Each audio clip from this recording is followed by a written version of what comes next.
swasta negara dalam rangka mendukung atau membantu korporasi asing bergerak di Indonesia dengan dalih globalisasi.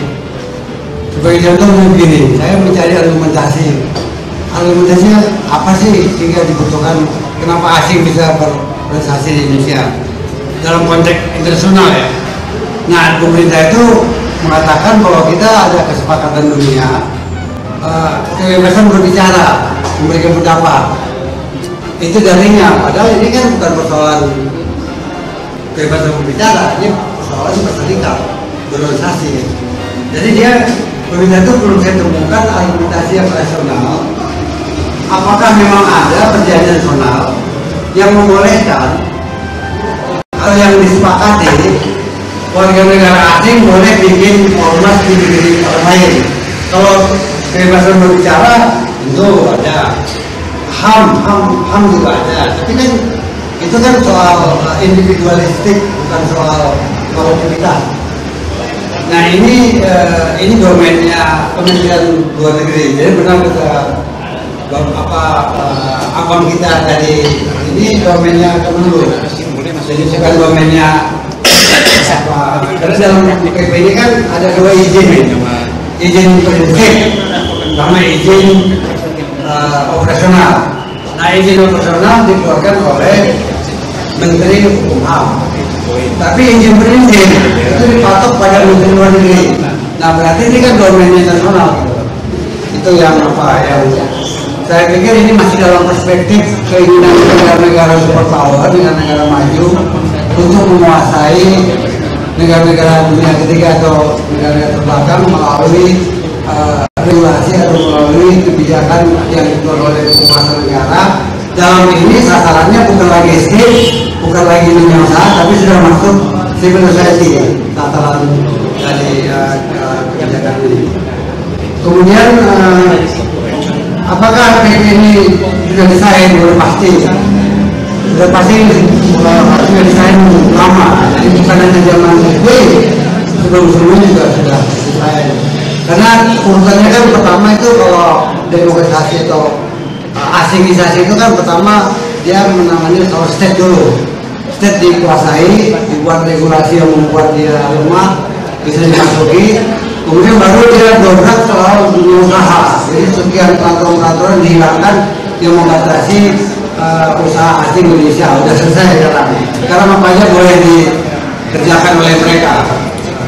Nah, tahap ketiga mereka mau dobrak, mau obok itu masalah Madani. Nah, ini adalah alatnya, instrumennya.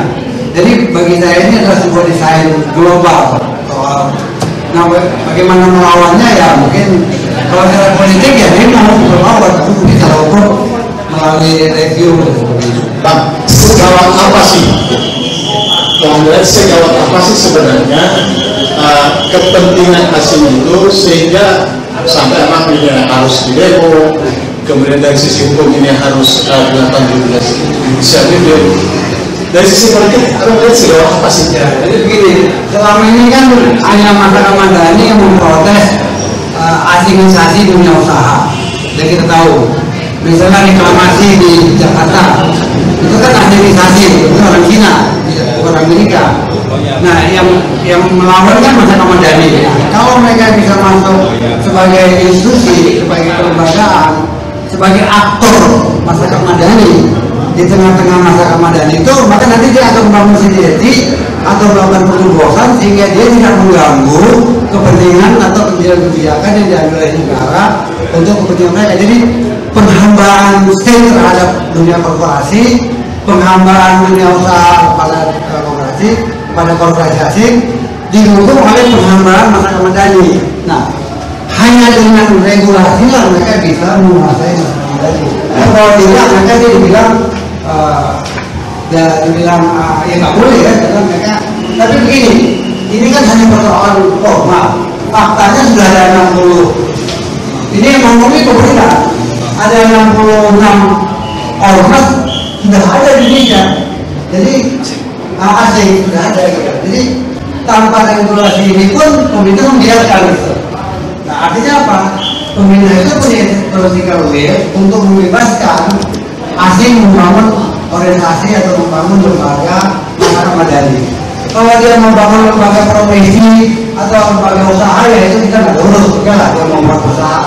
Tapi kalau dia mau bikin ormas itu kemudian yang saya heran tuh gini, kalau kita bikin ormas kan nggak mau pakai biaya. Nah kenapa dia patok harus 1 miliar atau 10 miliar? Artinya kan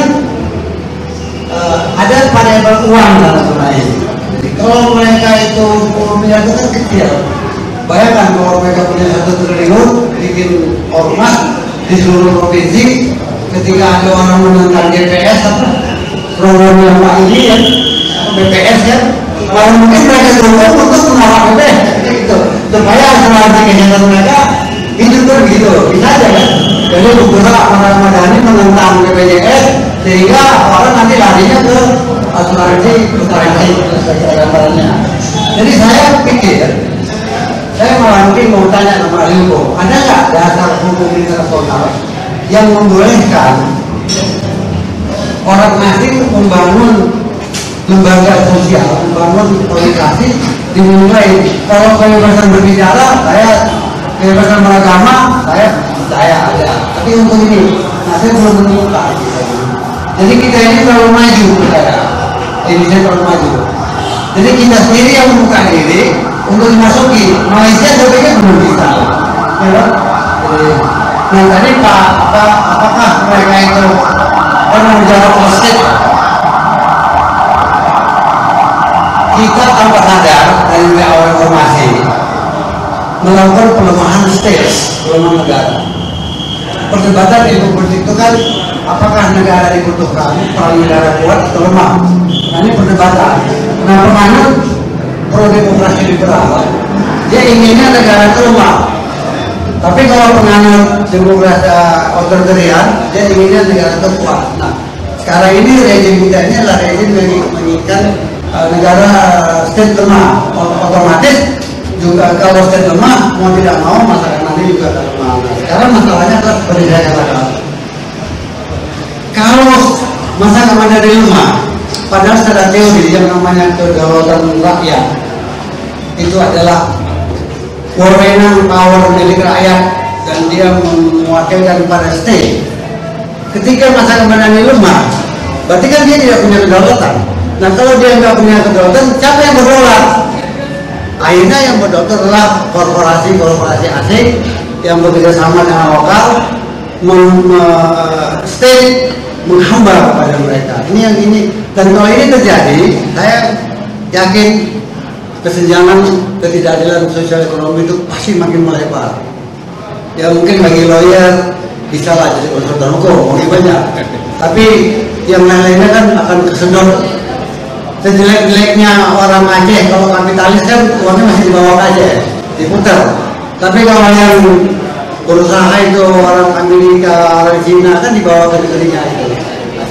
Ini apa saya pandangan saya. Saya bersyukur dapat satu lagi, ada tadi akibat dari penerbitan PP terus mendowngrade nilai-nilai keagamaan kita.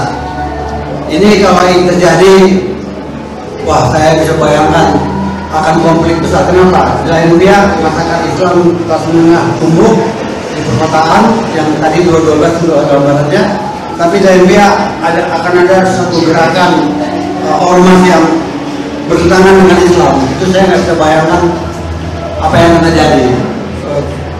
Umat Islam sekarang itu nggak seperti 20 tahun lalu. Kalau dulu zaman kami tekan-tekan itu takut, sekarang enggak. Hampir semua kota besar itu tumbuh atas nama Muslim kota.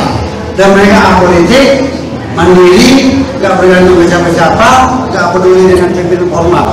Jadi kalau mereka tersinggung, itu berbahaya dengan adanya ormas-ormas ini. Ini apanya? Kemudian solusi saya sepakat. Jadi tidak hanya PP-nya, harus juga walaupun kita sudah terlambat, saya pikir undang-undangnya harus kita review, judicial review. Saya nggak tahu apanya legal standingnya ya. Tapi kalau cuma tangan ya kita kumpulin lah, karena sudah pasti punya lah kalau tangan. Saya pikir sebenarnya dulu. Makasih banyak. Ya, ada dua hal yang menarik. Pertama, ternyata ada atau tidak ada undang-undang keormasan dan PP ormas itu, faktanya menurut versi pemerintah sudah ada 60 ormas asing yang berdiri di Indonesia. Yang kedua, dengan berkembangnya ormas-ormas asing, bukan tidak mungkin akan juga merembet pada terjadinya benturan-benturan sosial, termasuk mendegradasi soal-soal keagamaan.